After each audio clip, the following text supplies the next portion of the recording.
This is Rattling the Cage with Tony Reed. Brought to you by Gripito. Grip like a hawk. Gripito.com. It's time. Welcome to Rattling the Cage with Tony Reed, episode 2. This is The Deuce, brought to you by Gripito. Check out Gripito.com. That's Gripedo. We're posted up at the beautiful Stone State Entertainment Studio. Co-host John Vivakis, Chad Evans, here making sure we don't go too far off the rails. We're joined in studio by one of the toughest dudes around, longtime UFC veteran, one of our good friends, Tim the Barbarian Boetsch, with over 20 UFC fights to his name, wins over Johnny Hendricks, Okami, Lombard, Grove.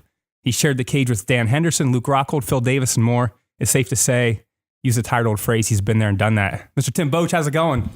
Going well. Thanks for having me. Absolutely. What do you think of the place? It's pretty nice up in here. Yeah, it's a step up from the last podcast we did for sure. Holy cow, this is beautiful. The last podcast, we were just talking about this a second ago, was actually in my little office in my house. So yeah, we're definitely a few steps up. Johnny Vo, what's going on, man? I don't know what to do now because I'm not the toughest guy in the room anymore. Usually when I hang out with you, I can at least bank on that. I'm lost now. I got nothing. Chad Evans has been in the room every time we've done this. What's that saying about old Mr. Evans? Well, to keep us on the air, well, you know what? I will keep my thoughts on Chad to myself. That'd be a pick'em fight. Is that what we're saying? Yes, it would. He does have nice. He has a great reach. He does have that. Yes. Rangy. He is rangy. And even better, he could weigh in at like flyweight. Yeah. He's about $125. I would have to cut a little bit. I would have to cut a little bit of weight to fight Chad. Arms and legs. I'd have to cut off my lower half.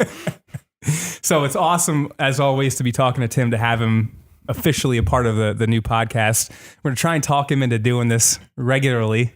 He's a super busy guy. We're going to get into that because we know he has so much more than the fight sport stuff going on right now. I know, Tim, you spend a lot of time inside the octagon. Now you're spending time in the food industry. You got Pelican Snowballs, Barbarian Q. You have a lot of stuff going on in food. Can you just speak to where that passion came from, or where you first found a love to really roll your sleeves up and get some work done in the kitchen? Well, I think it all stems from fighting and wrestling because, as you know, all wrestlers and fighters have to go through the dreadful act of cutting weight and diet control, which then results in a massive amount of binge eating to counterbalance that in the off season. So part of my training this last few camps when I was down in North Carolina, of course, North Carolina is home of some of the world's best barbecue. I was able to hook up with a competitive barbecue team down there, Southern Q and Matt Greiner. And he got me hooked instantly. I went over to his house. He was doing something called a test cook, which I had to investigate. I got over there and sampled some of the best brisket that I've ever eaten in my life. And he was scoffing at it and saying it wasn't that good, but I was devouring it. And he just started divulging all these barbecue secrets and definitely implanted in my brain what I wanted to, explore in the future, and definitely got involved in the barbecue game and playing around with my own little competitive team. Hopefully this summer we'll be rolling that out. And as you already mentioned, Barbarian Q competition team will be on the map soon. That's awesome. What would it take for Vo to get on that team? Well, it's there's quite a process of making the team. One of those things is finding out the exact amount of brisket that you can eat. So, I do own a mop. So I can mop the brisket and mop the ribs. I do have a sauce mop. Just stick the mop in the floor, John. So here's my question, Tim. I remember seeing some stuff and talking to you about some of these barbecue competitions, and you had mentioned kind of gets that competitive juice flowing when you're not regularly fighting. So I want to ask you, what is more stressful? Is it preparing the perfect brisket, or is it getting ready to go get punched in the face? Well, the different people are going to answer this differently. I'm a little bit comfortable with the fight game. So while there is a little bit of stress involved in fighting, the first two competitions that I've done, it is extremely stressful in a good way, trying to meet the time and get the meats prepared properly and submitted to the judges. I was surprised at the amount of adrenaline that I did experience during the competition. And there's a lot of things that can go wrong in a contest. So a lot of things can go wrong in a fight too, but hopefully, just my level of experience in fighting, I don't really worry about that too much anymore. Now, yeah, but I mean, you can get a barbecue burn a little bit. That might be the only injury you have. Now, let me ask you this: what is the difference between you would see in a barbecue judge and an MMA judge? They're very similar. It's a judging. So you're saying neither of them know what they're doing? Neither of them have any idea what's going on? It can vary from fight to fight, match to match, to cook to cook. There's no rhyme or reason to any of it. So you want to make sure. Well, I guess in barbecue, it's always in the judge's hands. So that's one advantage to fighting. Sometimes you can keep the judges out of it. So there's no way to stop a barbecue early by domination, huh? I guess not. So that's unfortunate. Maybe there is a way. There's something we can figure work it on. out, though. Yeah. So we talked about the barbecue endeavor. Most importantly, did you bring us any samples today? I did not. Had I known that was going to be one of the topics we were discussing, though, I actually have a pickup truck full of charcoal. So okay, all right. We were close. Next time. So speaking of that endeavor, you also have a new business. It was a wild success this past summer. Pelican Snowballs right here in Sunbury, PA.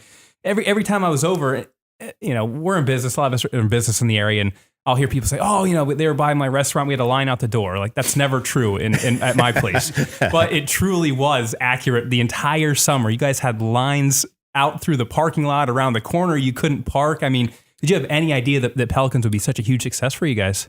We had no idea. And actually, I was terrified going into it because, obviously any business venture is a bit stressful and obviously time and money invested. Jade and I would sit at home at night and just hope that somebody would stop. So when we actually opened the doors for the first time and that line started to form, while it was encouraging to see everybody out, coming out for snowballs, it was also like, holy cow, we got a lot of people to serve here. We better, step up our game, because that was the first time we'd, been in a situation like that. Obviously, that's the first time we were shaving snowballs for hundreds of people. But we were able to put out a good product, and seems like everybody was happy. We've been selling a lot of Pelican bucks for stocking stuffers for Christmas coming up. So we expect to have another good crowd next season. That's awesome. I know we saw Jade at one point. I think we were there, and Michelle saw her somewhere. She said she was literally turning to you in her sleep, going through the process of the snowball. The snowball nightmare. Yes. It's a good nightmare. and I know that you're, seeing your wife around town. She was never without her Pelican uniform. I think she was in the hat and the pink and blue shirt for probably a good 4 months. Well, it's actually 6 months. That's how long our season is. And no, you never take the gear off, because basically you're always at work from noon till 9. We're making snowballs. You're like a detective or doctor. You get called in any moment. You got to be suited up and ready to roll. Yeah. And now, how does, again, what do people, say to you? I know, you're pretty entrenched in the community. People know you not just as the guy who, is a professional fighter, but what's kind of the weirdest thing people say to you or think to you? Is like, you go from fighting in a cage to making snowballs, to shaving ice. What's the reaction you're getting from people? For me, the most surprising thing was, I've been fighting in the UFC for 12 years and, fought some of the toughest guys on the planet and been on pay-per-views and all that stuff. I would say within the first 2 months of shaving snowballs, I was way more recognized as the snowball guy rather than the professional fighter that beats people up for a living. So that was an interesting aspect of the job, but very, very rewarding. I really love the job. It's a lot of fun. We have a blast. It's got to be a fun environment over there. And I think everybody that comes through the line has a good time too. So looking forward to next season. You have to have the title as the baddest snowball maker on the planet. There's not even, there can't even be close second, is there? No, I will take that title. I'm going to say you gave it to me. There you go. I will accept that title. Absolutely. So with all that being said, we're talking about a lot of stuff going on in the community. And in all seriousness, though, I mean, I've been asked this around town a lot. I mean, we know how much you have going on, how happy you are. Is there a possibility that we don't see you in active MMA competition again? I would say yes, that's a possibility. I'm not getting any younger, feeling some aches and pains and some of those things that go along with a 12-year, however long it's been. I can't even remember. Maybe that's an indicator as well. Been fighting a long time, been competing a long time, but I can't say that the desire isn't there. Obviously, when your job is to punch people in the face and you do that every day, and then you take an extended break from that, you have some withdrawals. So definitely feeling that urge a little bit. Face punching we'll withdrawals. We'll see what happens here. And still haven't made any official announcements, and still employing my manager, Monty Cox. So he's a good guy to know in the fight game, and can certainly get things lined up in a hurry if need be. As one of the first people that you ever did punch in the face, I can tell you, you're a guy that will be missed if and when that is over. Let me ask you this question. Besides somebody offering you a ridiculous amount of money, what are the fights and things that kind of interest you if you were to step back in the cage? What would get your juices flowing where you go, you know what, I want to do that one? For me, it's just a matchup that makes sense, something that I can display my skills. So being a wrestler who's converted over to a striker and power puncher. I hate when people call themselves power punchers, but I think looking at my career, you can see I've won a lot of fights with one or two punches. So I feel okay putting myself in that category. It would be nice to go out on a fight where, say, you were matched up with an opponent who would give you the opportunity to display those skills one last time, and sort of, I would like to go out on my own terms, make sure I've put in a good camp, and it would be nice for everything to fall into line in the fight, which, it's rare that happens, with the exception of, say, a Johnny Hendricks fight where everything goes perfectly. But I think just having a little control over the last fight, making sure you were in there with the opponent that you wanted, and just having a good camp, and everybody having the expectation that maybe this is the last one, and signing off, kind of riding off into the sunset, and hopefully not getting hurt that last fight. Hey, whatever happens, you can always come in here and punch John in the face all you like. That's always an apparently option. He stops by the gym every once in a while, so I might be able to catch him over there and sucker punch him once. Yeah, we've done that way too much, Tim. If you're not retiring, I am. Tim could retire you. That would be what I would want to see. Tim did retire me. So on that note, we're going to take a quick break, and we'll be back here in a second. Grip like a hawk with Gripito. Gripito Trainer was invented by a biomedical engineer that has years of strength training and experience in martial arts. Gripito in the sand application is mainly a concentric exercise and is great for conditioning the hands, forearms, and the arm musculature as a whole. This helps athletes with having strong, long-lasting grip that does not easily fatigue during competition. Check out the videos and more at gripito.com. That's GRIPEDO.com. We're back, Rattling the Cage with Tony Reed. This is episode 2. Tim Boetsch still in studio with us. John Vivakis didn't scare him off quite yet, so he's still here. Eventually we'd like to get to the point where we have a number of high-level fighters in the studio, as long as John doesn't scare them away.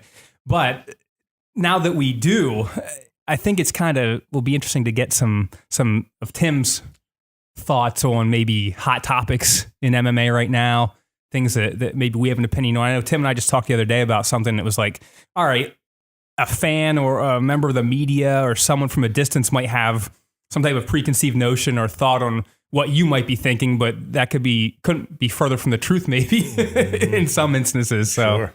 We kind of want to get to a few topics. Vo, what do you got? What's your first topic that you have to ask Tim about right now? Well, it's kind of just something that might be in his wheelhouse because of being a guy kind of at the end of your career. So Anderson Silva announced the other day he wants to fight 3 more times. So 3 more times, good matchups, but he's looking for the super fight again. He's calling out GSP again, and he actually mentioned he'd like to fight Conor McGregor at 180 pounds. I think everyone wants to fight Conor. I think you'd fight Conor right now. Heck yeah. So I think everybody does. So for somebody like Anderson Silva, how would you like to, as somebody that's kind of in that boat, end of your career, obviously you haven't quite reach Anderson Silva levels, but you did okay for yourself. But how would you like to see a legend like Anderson Silva go out?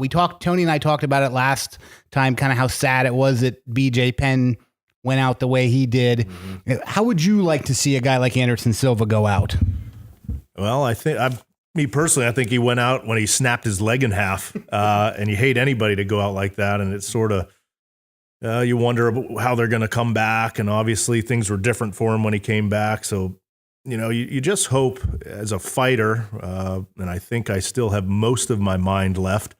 You hope you exit at the right time, and because you're always going to have the desire to fight. Once you're a fighter, that's just something that's in you, never going to go away.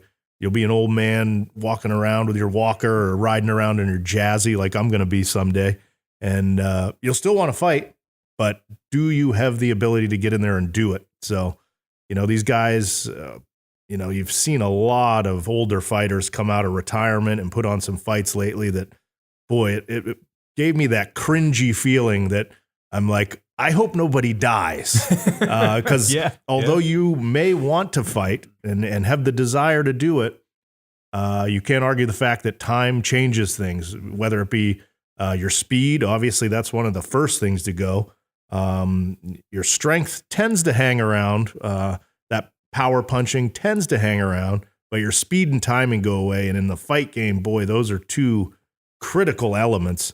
And then just your ability to absorb punishment. You see guys, and this doesn't necessarily happen when they're older, but once a guy gets his button pushed, and what I mean by that, once you get knocked out, your body tends to shift in that direction more quickly. So it'll protect itself by going unconscious. Your body doesn't want its brain rattled around anymore. And it has that switch that just turns off. So I don't want to speak too negatively on Anderson. I hope he's healthy enough to come back and fight. And I hope he's not doing it just for the money. But when you're talking McGregor, you're talking money fights now. So hopefully he doesn't just need the money. And it was interesting. He mentioned, Connor, which everybody is. But when he mentioned GSP, it's not, he doesn't mention in the same breath he used to. It was like, well, GSP is a businessman. GSP, almost like conceding the fact that, I don't know if he doesn't think he can beat GSP at this point in his career. I don't know what it is, but he's almost conceding it like, well, GSP would maybe do me a favor in fighting me, which I don't understand. I mean, that's, it just, he doesn't seem to have that confidence that he once had, which is amazing for, arguably the greatest fighter of all time. Sounds like he's picking on little guys too. Everybody is way undersized in this matchup, as you're saying here. Which I would not mind seeing Tim Boetsch, Anderson Silva throw down one more time. Maybe that last ride off into the sunset. Maybe. I think you could. I think you'd go out with that one. I think, wouldn't you? Yeah, that would be an interesting matchup if the money were right. He's talking super fight. If we're doing super fight, we got to talk super fight money. And that's the interesting thing that's happened recently in MMA is the massive paydays are starting to show up with the McGregor's and some of the boxing community getting involved. They've always had mega paydays in the boxing community, so. It'd be nice to see some of that money coming over to the MMA. You occasionally come across, an MMA meme of, you've made it to the big leagues and now here's your $4,000 check. So there's some of that still going on, but hopefully we're moving away from that as the sport continues to evolve. And obviously the marketing and everything, it seems to be out there in people's face now and much more accepted. And certainly becoming more of a well-known entertainment source for everybody. So hopefully everything moves along and, getting back to the original topic of Anderson Silva going out on these fights. I love Anderson Silva. I would like to see another great matchup. I had hoped, we saw Chuck Liddell, the Iceman, back in action recently. Yeah. He was a hero of mine. I had the opportunity to meet him backstage a couple of times, and I make fun of Drew because that was one of the first times that, I actually saw him become starstruck backstage at a UFC event. And I can't blame him because, I was able to get into the mix back when Chuck was a superstar, and that was the man. But, time changes everything, and when we all get older. So Anderson, I don't know. We'll see how it all plays out, but hopefully he's not just making noise, and I hope he doesn't get in there and get hurt. It's something, just taking a step or two back, like you said, a fighter, whether it be an MMA fighter or a boxer, or even a wrestler, guys in other sports, like you said, that fire, that thought that you can do it never goes away. And I remember asking Mark Coleman this because, he's in poorer health right now. He's having a lot of health issues. He still feels that way.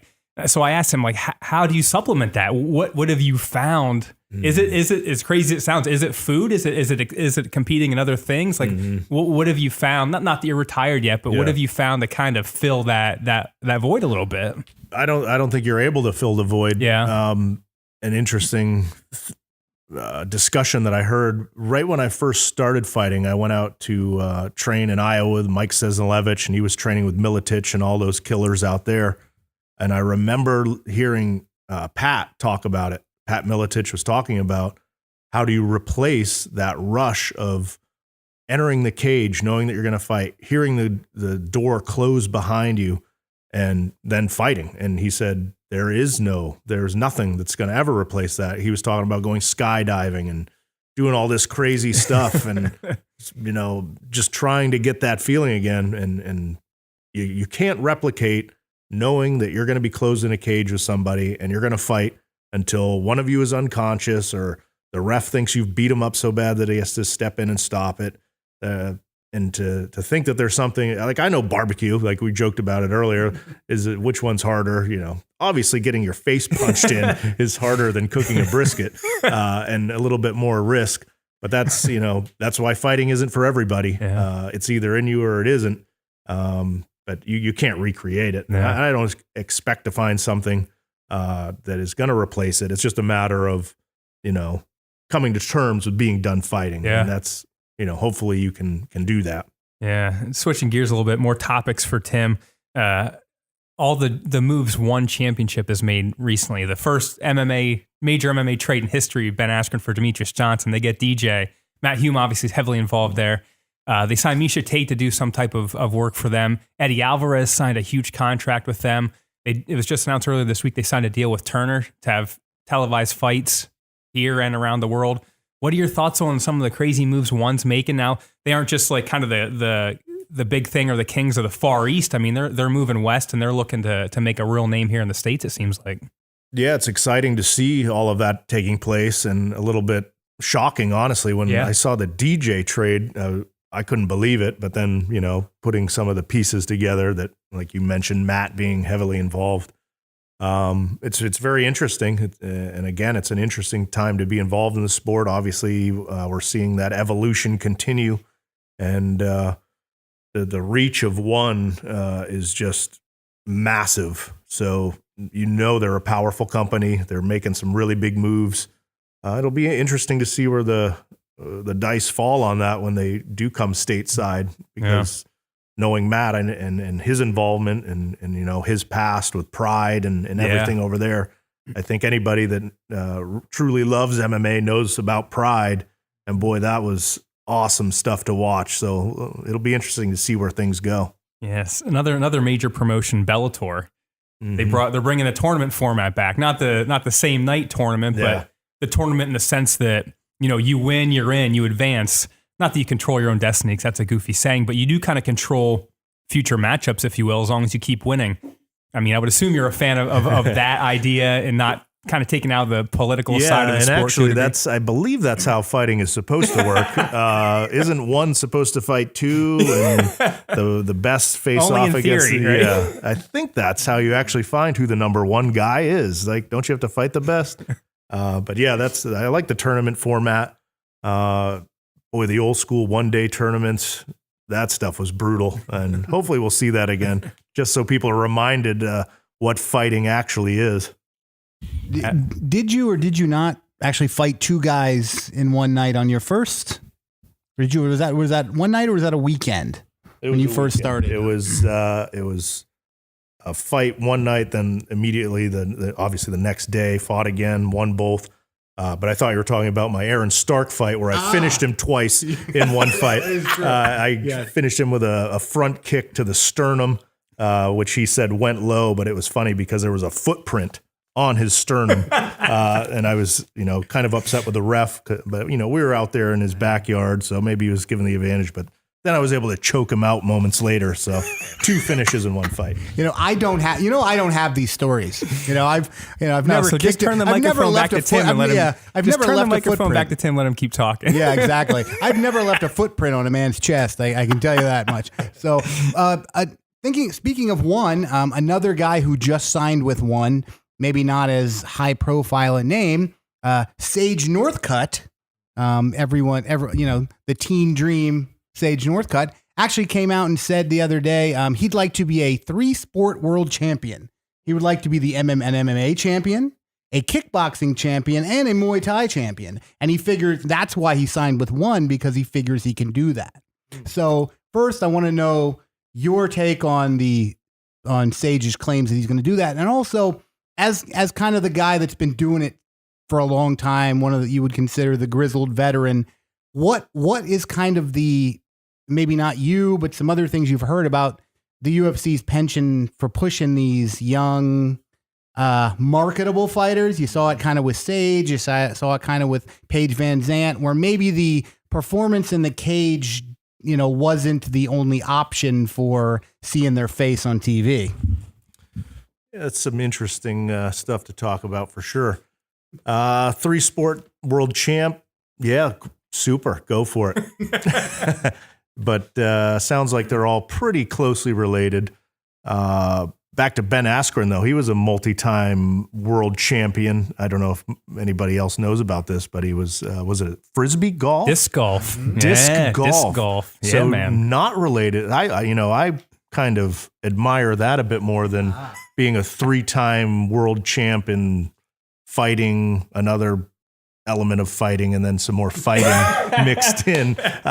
You got a guy out there whipping Frisbees at a world-class level, and also, a heck of a fighter. So Heck yeah. when you can change venues that greatly, I kind of respect that. But, good for Sage. Set some goals, get after it. He's a handsome kid. Sky's the limit. So He's got a great 6-pack abs. Yeah, not something you were always known for. Right? I think that really hurt my marketability. Yeah, and anybody who remembers the original UFC video game and remembers the Tim Boetsch character on that, he was literally shaped like a pineapple. He had no abs, no definition on his body. It was kind of like they just went, oh yeah, we forgot Tim. And they just kind of threw some random avatar in there with it. They gave him a beard and a receding hairline, and everything was good. Nailed it. So, and also, as we talk about other sports and things, what would that mean to you to be a world champion? If you didn't quite get there as a fighter yet, you never know what can happen. But a barbecue world champion. I've dreamed of being a world champion my entire life, and at this point, I will take it any way I can. So, barbecue. I've been working on my croquet game a bit as well. So, nice. We'll see. It's pretty competitive, the sport of croquet.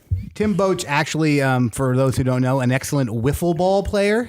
I have seen Tim play wiffle ball. He's kind of like the Rob Deere or Dave Kingman of wiffle ball. All or nothing. It's going to be spectacular Home run one or way or the other. strikeout. He's either striking out spectacularly or he's going to hit the ball 400 feet. Hey, you know who holds the all-time wiffle ball home run record? All those summers in Mom's backyard. That was your claim to fame, Tony. Was. Wow. Tony, Like, no one even close. We do complete. Yeah, but it was him. And he was playing with his little cousins, and it was him. He was 10 years older than everyone else playing. You were there, Lov. I mean, we had the whole crew there all summer, man. Boy. All summer. Yeah, but Tony would go out there and play games on his own, and then add them to his stats. That it was unfair. Something like that. So we talked about a number of organizations other than the UFC. We talked about Bellator, some one stuff. Bare knuckle fighting's come back around. We talked about taking it back to the early days. What are your thoughts on the bare knuckle competitions we're seeing now? Those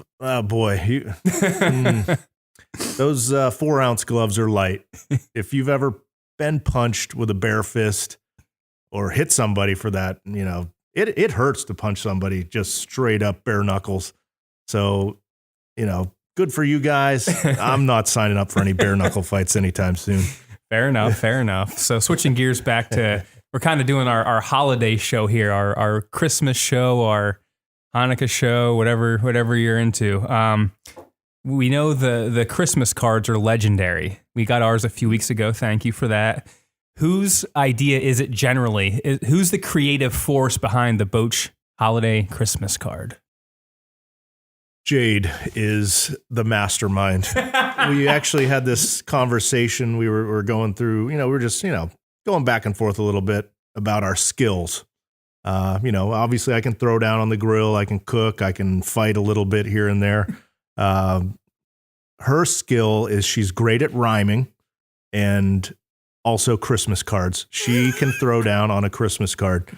And she's already planned like the next 3 years in a row. Wow. So these things aren't spur of the moment. They are thought out. We just recently had to abandon our birthday party theme stuff because it was getting totally out of hand. I had to shut it down. Those were legendary too. Oh Heck yeah. Some of that stuff was just out of control. But yeah, Jade is the mastermind with parties and all things party related, including cards. Fair enough. So we're talking again, gifts, wish lists, things of that nature.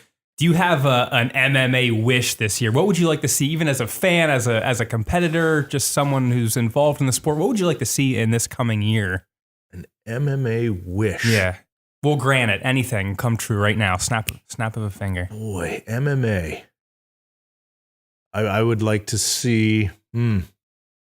This is tough. You've stumped me all of a sudden. I was on a roll too. You were. You still are. Okay, an MMA. Johnny, let's hear. What are your thoughts on an MMA? That's where I was going next. I'm really? I'm Okay. afraid. Steal your thunder, Tony. Johnny, what do you got? Well, help me out here, pal. I want, and this goes to kind of what I was talking to Tony about, is what we would give fighters for something. I want to see, and I'm crazy. So Vo just hijacked this whole thing and straight to our gift giving segment. I did, but fair enough, John. But I want to see Brock Lesnar one more time. I want to see Brock Lesnar. I don't care what it looks like. I just want to. I think whether he wins, loses, whatever, I just want to see the end of the Brock Lesnar story in MMA. Whatever it is, if he comes in and wins, this is good. Yeah. There you go. Okay, carry on, Tim. Okay, you've helped me out. All right. So with the bare knuckle stuff, obviously the tournament stuff, you see a little bit of moving backwards towards the origins. Let's go even further back. Let's go Thunderdome style. Super high dollar pay-per-view. What is the movie I remember watching as a kid? The Karate Guy. Oh, come on. Not Van Damme Bloodsport, right? Bloodsport. Yeah, it's that era right there. This is where we need our fact checker to be Googling for us. Oh, come on. We need to get Nick Shue on here. Nick Shue, get the phone out, baby. What was boy, let's see. You know it. Gosh, the Taekwondo team. Tony, not Tony. Come on. That's me. No, that's Tony. No, okay, it's there. It's there. I'm thinking of Kickboxer. Tommy, no. I'm thinking of. Come on. You know this. Best of the best. Yes, Nick Shue. Best of the best. What's up, baby? Oh, to the rescue. Best of the best. That was awesome. I grew up on that, watched that every weekend. Yeah. Oh, man, that was some good stuff. We also see a lot of team MMA. Yes. Have you seen that? I'm not so much on board with that. No team MMA? I never was really a team player, being a wrestler my whole life and then fighting, but maybe, Yeah. But I like the idea of maybe mixing up the weight classes. You see people wanting to get rid of the weight cut and all of that stuff. And hey, maybe if we just, get Brock in there versus a lighter guy who throws some hard punches. Yeah. We'll see. Yeah. Fair enough. Vo, you want to go to our gift giving segment? Keeping with the theme of the show here. We had discussed, you and I, about some gifts we'd like to give to different MMA fighters or personalities, in the upcoming year, because it is the Christmas time. So I had said, on the note of what I just said, to our boy DC, Daniel Cormier, I want to give him a fight with Brock Lesnar, because it's been a discussion that he's probably fighting maybe one more time, wants to get out when he's 40. for a guy like DC who's been an ambassador to the sport, who's been one of the good guys in MMA, I want to see him go out with that defining moment and that big old fat payday and then ride off into the sunset. So I would like to give him a fight with Brock Lesnar. And in order for that to happen, we're probably going to need to give Brock Lesnar the Wizinator. The fake apparatus to pass the drug test. That's the biggest hurdle of the career. So we will make sure that we go in and give him the Wizinator to make sure that the urine is clean. Are you offering that as well, John? Are you offering I the have whiz? one in my closet, actually. Are you offering the whiz? I will pee in a cup for Brock Lesnar if it means he gets to fight DC. That's all I was asking. Dana, if you're listening, I will pee in a cup for Brock Lesnar. That's Bo's his tagline. Dana, if you're listening, we know he never will. But okay, you got a present. Now, if you get a call asking for your piss, then sometimes you just get a call and somebody asks for pee. You never know. So, do you have a gift you'd like to give? Yeah, man, I'm a lazy gift giver. Gift cards. Gift cards. Let's give some gift cards. Gift cards too, though. Pelican snowballs. Yeah. We don't do gift cards. We It's only do coins. Pelican bucks. My wife has a number of them in her purse right now, I'm sure. Another gift, I think, if I'm You going didn't to let me give one. No, you gave him gift cards. No, I got another I got gift. specifics. Yo. Oh, you got you have specific gift cards. Ben Askren always wears flip-flops, right? Right. Gift certificate, gift card to Foot Action, Foot Locker, Dick's. Get him a nice pair of shoes. Okay, I like Amy that. needs to wear more shoes. We'll go with shoes. DC, he's all about the cake and chicken. Get him some gift cards, some food gift cards. Ah, very nice. Maybe barbecue. Maybe get him a Barbarian I know a guy. gift card. We got all that. We got DJ, guest from last week, huge gamer. Get him some GameStop gift cards. See, I got this one-stop shop. You got me to the mall one time a year. We're good. Go ahead, John. I have a serious one, but go ahead. Well, I as do I. Oh. I thought, I thought about an army tank. And I thought if anybody's going to roll through town in an army tank, we need to give it to Tim Kennedy. Mm-hmm. I can see Tim Kennedy driving driving to the grocery store in an army tank. He's like one of the guys, like, what do you give the guy who has everything or everything he wants? Like, what do you... And if they ever come up with the $6 million man, bionic limbs and bionic joints, I'm giving him to Dominic Cruz. Oh, yeah. Because he's a part of my one gift here. Good call there. Yeah. And I have a serious one, and I'm not going to say this just because Tim's sitting here, but I think for a guy like Tim, and there's a group of guys, I think a wing in the UFC Hall of Fame needs to be made. Hear me out. For the guys that kind of they made it. They made the UFC fun. Yeah. So a guy like Tim, who's fought over 20 times, who's always ready to throw down, and a guy like Tim and Joe Lozon and Jim Miller and Diego Sanchez and Clay Guida and those guys that, you weren't putting their name and their face always on the poster, but when somebody heard they were on the card, you were probably tuning in. So the guys that had the longevity and we're good company guys and fun guys, I think we should build a I don't want to call it the respect wing in the Hall of Fame, right? So Tim would go in my respect wing of the Hall of Fame along with some of those guys. So there's a gift I would give. Well, it's like the Baseball Hall of Fame. I was up there this past summer. Like everyone's not in, certain players are in, but there's also memorabilia or posters or pictures or videos of other guys. Like you don't just have to have the plaque in there. I mean, you were a huge part of the sport in your own right, so you should be honored in some way. And in that part of the wing, I would have the hunk of Matt Hamill's lip that you left in Colorado. Good luck finding that. Yeah, those are interesting things for the public to look at. Yeah, absolutely. So something else in seriousness as far as gift giving, I would just give health. Just in general to fighters. If I, fantasy world, if I could snap my fingers, give health. Like you just said, Dom Cruz, it was just recently announced he'll be out for about a year with another setback. I would just wish everyone good health. We want to see our biggest, brightest fighters in the world, the best and brightest of our sport. We want to see them be healthy and compete at a high level. I mean, indeed. Yeah. Is that it? You got one more, Bo? Oh, would you like another? Bo actually has a bag of presents right now. The guys aren't here. I do. I would actually, and we talked about Sage Northcutt. Yeah. I would actually offer to save Sage Northcutt. I think we need to give him a bar fight. Because you know what? The guy needs a little edge. The guy needs a little something. So I think maybe a bar fight, something to spice up his resume, because just way too squeaky clean for me. I mean, he doesn't have to be like, McGregor and throwing things through windows, but just a quick little dust up in the bar, to boost your street cred might be all right. He'll just stop doing his chores. As long as he doesn't say a bad word, everything's okay. So we're going to take a quick break and come back with the final round of the show after these words of wisdom and messages from our sponsors and great people like Chad Evans here. Grip like a hawk with Grappito. Grappito Trainer was invented by a biomedical engineer that has years of strength training and experience in martial arts. Grappito in the sand application is mainly a concentric exercise and is great for conditioning the hands, forearms, and the arm musculature as a whole. This helps athletes with having strong, long-lasting grip that does not easily fatigue during competition. Check out the videos and more at grappito.com. That's GRIPEDO.com. We're back. Rattling the Cage, episode 2. Live and direct from Stone State Entertainment here in beautiful Northumberland, Pennsylvania.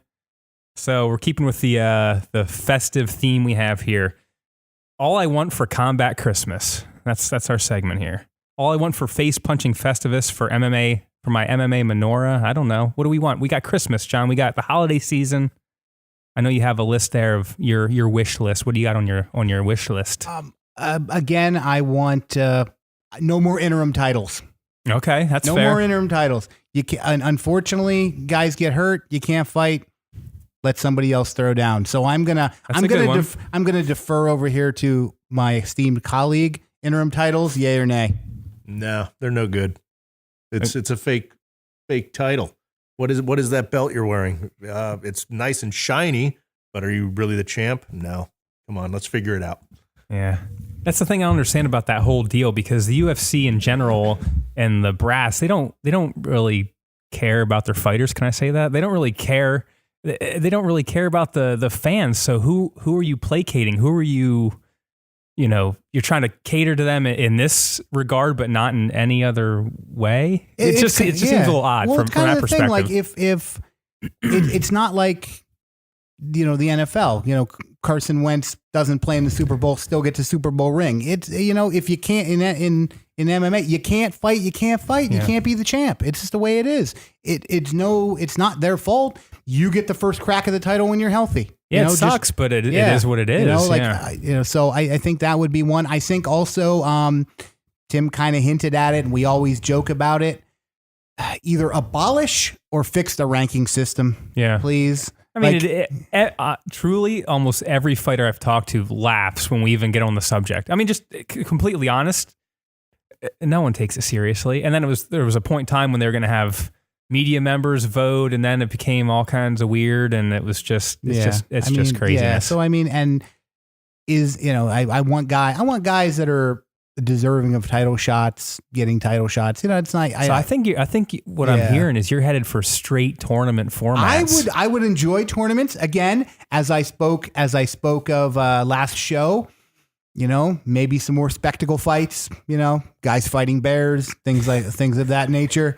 But I will not rehash, because again, that was last week. Yeah, John. last week, Tim. There was I brought up the possibility of Ken Shamrock fighting a bear. Anytime there's even mention of a bear fight, I'm on board. Obviously, says the guy from Maine. Fair enough. So the first thing on my list, I'm already kind of getting my one present. Ben Askren in the UFC. How long have we all wanted to see that? I even said to him the other day when we spoke recently, it's like, all right, all the Twitter stuff, all the interviews, all the talk, you finally have the opportunity to back all that stuff up. So it's going to be curious. I'll be curious to see how it plays out. I wish him all the best. Obviously, he's a great guy, one of the top fighters on the planet, his weight class. I just like we've said a lot. Like, here's the fight. It's A versus B. I just want to see it. I just want to see how it plays out. I'm not a predictor. I don't have a ball, but I just want to see it. I want to see it. Vo, you want to see Ben Askren in the UFC? I get to see Ben Askren in the UFC, so I'm great. And Ben Askren's gonna fight Robbie Lawler. That's now, the what, word can I on the ask this street. question? Can I ask this question? Why all of a sudden is that not headlining the show? They was told now, you want to promote Ben Askren as the champion, the high level fighter, the attraction that he is. But in his first fight, you bump him from the main event? Well, in the sport of fighting, matchups make fights. And just hearing that matchup, what is Robbie? What is he known as? He's a puncher, right? Yep. He wants to punch. Boy, I already know how this fight's going. I already know how this fight's going, and I can tell you why it's not a main event. I don't want to rain on anyone's parade here, but I already know what's going to happen. Unfortunately, matchups, we need to get Askren in there against another world-class level wrestler. Okay, somebody that can stop. Can anybody stop the takedown? That's the only question with Ben. Can you stop it from getting where he wants it? This is the unfortunate thing. So in our sport, as fans of the sport, you want to see exciting fights, and this has always been the discussion with Ben Askren. And I thought Dana had said he was never going to fight in the UFC, but he's he gone did, back 20 times. Yeah, he's come back on his word a couple times with his nevers. But, Ben Askren's a wrestler, and can anybody stop his wrestling? I don't think so. I guess the real question is Ben Askren willing to step out of his comfort zone and show the world, and I love Ben, obviously, the wrestling background. I love anybody who's in there with a wrestling background. But the true test, this is why I love DJ. DJ is my favorite fighter in the world because DJ will find out what you're good at and he will beat you at what you're good at. Come on. And that demands respect. Absolutely. Love that guy. DJ's awesome. And that's so does that, do you wish that maybe Ben gets Khabib or somebody that might be a little bit more ground he actually based asked early for on? Khabib, honestly. I mean, that's he what I'm wanted that saying. fight. Should that have been the route they go, or is this? Obviously, you know the business a little better than we do. Kind of what the practices are. Is this just to get Askren on the radar, and then we'll get the big fight later? The UFC needs to find somebody that can potentially out wrestle Ben Askren, and I don't know if it can be done. Nice. I don't know. We heard it here. We heard it here. Ben Askren is the toughest man in the world, I guess. Right? That's what we're hearing. But he has that ultimate skill of being able to take the fight where he wants it to go. Exactly. That's one of the biggest keys in any fight. If you can take the fight where you're comfortable, and your opponent is vastly under skilled. If no disrespect to any MMA fighter, but at the level Askren's at, if he can get a fight where he wants it, there's very little most guys have been able to do. Yes, and he does it in a way that he doesn't take damage and doesn't get hit. Very little. Because you have some high level wrestlers that get hit on the way in, and you see what happens. He doesn't do that. He just everything is crisp and flawless when he does it. So I'm in the same boat, but it's worth talking about. The reason I bring it up is, again, you want to market him. Why not put him on top? Or is it maybe not Dana's way, but the UFC's way of all right, you're going to get a fight, Ben. It's going to be a guy that can knock your block off if you don't get him to the ground. And he'll take him to the ground and win the fight. I have a strange feeling Ben's going to do a lot of things to stick it to Dana here in the next, year and a half, 2 years. Yeah. So that's on my list. What do you got next on your wish list, Johnny? I want to see some retirements. I do. I talk about and I joke about seeing the legends keep fighting, but again, kind of like Tim said, I want some guys to go. We don't want to see BJ Penn again. We don't want to see Chuck again. We don't want to see, some of those guys go. I think it's time to, with a big ceremony, wave goodbye to some of the old crop. And I think a lot of retirements should happen this year. Yeah. I got a semi-serious one. Major MMA back in Pennsylvania, right? We know the UFC hasn't been here more than a handful of times this decade. September of 17, they had a fight night in Pittsburgh. February of 16, they had a fight night in Pittsburgh. Before that, it was like August of 2011. UFC 133, I believe, was in Philly. Yes. 462 total UFC events in the book so far. And one of the best fight states. You got Philadelphia. What's a better fight city than Philly? 462 UFC events in the books, and there's probably 20 more already scheduled. We've seen MMA and PA 5-6 times. We all know the reason why. I'm not late. It's not the UFC's fault. It's not Bellator's fault. It's not some of the smaller shows' fault. I lay this squarely at the feet of the Athletic Commission. Anyone that knows the sport, John, you know where I'm going with this, and I have to do it every once in a while. The Athletic Commission in this state, they're flat out not supportive of mixed martial arts in a lot of ways, from the top down, and something's got to change.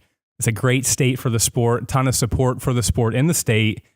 I want to see MMA and PA. Which is amazing because Bellator actually started here kind of running in Philadelphia. Had some shows, they had some shows back in the day here. I was doing a little research, and they were here while they were in State College, obviously, for Ed and Phil there a while back, which was an awesome event. And back in like the early 2000s, they'd like at the Sands, they'd be at the Sands, or they'd be in Reading somewhere, something like that, some smaller shows. But crickets, man, not a lot of major MMA in Pennsylvania, even though there's so many great gyms, so many great fighters in the state. It's a shame, man. I like it. I like it. Darn shame. As a resident of the great state of Pennsylvania, I concur. Yeah. So what do you got? What's next? I would say also, I think some retooling of weight classes. I think we're getting that. I think we're getting that soon. I think the some retooling of weight classes. The super heavyweight division. I've always wanted that. I'd like to see the super heavyweight division. I'd like to see, the big fellas, the even bigger fellas get to throw down. Because again, unlimited. Oh, ooh. Just above 265, whatever the heck you are, whatever you can show up, whatever you can eat up to, get there and show up. Yeah, I like it. I'm okay with it because again, there are some guys that probably could be. Can you imagine if they had the unlimited weight class? How big Roy Nelson would be? He would be loving life. he'd be on your barbecue team. Yes, indeed. So this might interfere with your other thoughts, John. But would you want Bob Sapp around? I don't want. Is he in the tier of guys you'd want to see? I don't want away? Bob Sapp around anywhere. No, unless we're watching a rerun of the Longest Yard. Yeah. I don't want Bob Sapp anywhere. Never worked out for him and my Bears back in the day when he got drafted. He did. Hey, his kickboxing fights with Ernesto Hoost. Oh, I'm good with that. Should have gone out on top with that. Those were that was a. Well, you talked a lot about freak fights and big guys. He's like the perfect freak fight. Yeah, but big there's guy. a difference. But there's a difference. Would I watch Bob Sapp fight a bear? Yeah, that would last about 10 seconds. He'd take a dive for the bear because that's from all accounts that's Bob Sapp's his thing. Yeah, that's someone who's. Bears know when to stop though. Can you actually stop a bear fight? No. What would constitute? How you would stop a bear fight. I mean, because the bear decides. The bear completely decides when that fight's over. I would tap as soon as the bear got his paws on me. What would you do? Here's the thing that's completely off. We're going off the beaten path, but it was some time ago. I was watching one of those, I Survived shows, right? So there's a guy in the cabin sleeping it off, from the night before. One guy decides to go on a hike down the trail. Gets just annihilated by a grizzly bear, right? Just annihilated. He lives to tell about it, but like face basically ripped off, left there in scrap pieces for dead, right? So he nurses himself back to health. Awesome story. He's sitting there, and I'll never forget. He's like, "Yeah, man, I was lucky." How altered does your thought on luck have to be? The lucky guy is the dude that still has the hangover at the cabin that never got out of bed. That's the lucky guy, the bear right? got bored. You got lucky. Yeah, basically. Yeah, so the bear totally decided, like, all right, we're done. I'm done playing here, So yeah. Anyhow, sorry. Okay. Well, again, I have a strange feeling bears are going to be a theme on this show. So far, so good. They're 2 for 2. Yeah. So. We need a bear sponsor of some sort. Yes. What can be a bear? What's a bear product or bear? Yeah, bear aspirin. There you go. Hey, after hearing Bo long enough, you need it. Yeah, you do. You do. Speaking of that, Tony. Yeah, I did bring something for you. Oh my! I did. I brought a list for you. Okay, a top 10 list because let's round it out with your top 10 list. A top 10 Christmas list. For you. All right. So in the spirit of the holidays, I thought to myself, we're talking about MMA, we're talking about fighting. We got Tim here. He's a badass. Chad, moderate badass. Mm-hmm. So, Nick Shue came through, man. Nick He's Shue a badass. came through. He's become a badass. So, I thought to myself, who else is a badass? Who? Santa. Santa Claus is a badass. You may have to sell me on this one. So I'm going to give you the top 10 reasons Santa Claus is a badass, Tony. Okay. So number 10, the guy has eaten millions of cookies, still doesn't have diabetes. That we know of. No diabetes. No diabetes. Number 9, reindeers, known to be very ornery. He keeps those bitches under Keeps control. them under control. Correct. Fair All enough. right. Number 8, elves. Hear me out here. The guy's had these elves working 364 days a year in the North Pole, paying them in probably gumdrops and peppermints. Mm-hmm. Never once been investigated by the labor union, ever. He's like the Phil Knight of Christmas. Yeah. So he works one night a year. Yeah. The guy works one night a year. That's badass. That is. Right? That is. Okay. Mode of transportation, flying sleigh. Yeah. Any of us would think that a flying sleigh is badass. Yeah. Flames coming out the back. Traffic. Yeah, exactly. Traffic. Right. Yeah. Right. The guy has broken into millions and millions of homes and nobody cares. Never been charged with breaking and entering once. That's pretty good. Fair. There at number 4, there's a song about him kissing another woman and his wife's okay with it.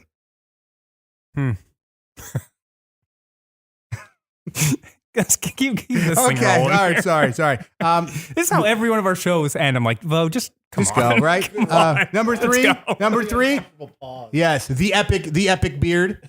Obviously, that's been beard as a beard guy, Tim. Beards are very popular. All right. And obviously a serious one. The guy's job in life is to make kids happy. That's pretty badass, right? Yeah. And number 1, and I'm gonna defer to Tim on this one as somebody who's born, in the great state of Maine. The guy lives at the North Pole. That's an interesting topic. We probably could do a whole show on it, but you have to question, why do people settle in those cold climates? Everybody heads to Florida when they retire, right? I'm looking forward to that stage of my life when I could head for warm weather. I've made the move from Maine to Pennsylvania. It's a first step. We're going to continue to head Keep going south. But there are people that live up there and are happy and I just don't get it. It's so cold. Don't get it. And that's why Santa Claus is a badass. Fair enough. And that's a good place to end the show. So thank you all for listening. Truly wish you all the best. Happy holiday season, whatever you're celebrating. Do it with loved ones. Have a good time. Thank you, John, for everything. Thanks, Tim Boetsch, one of the biggest badasses around, for always being here for us. Chad and Nick, have a great holiday season.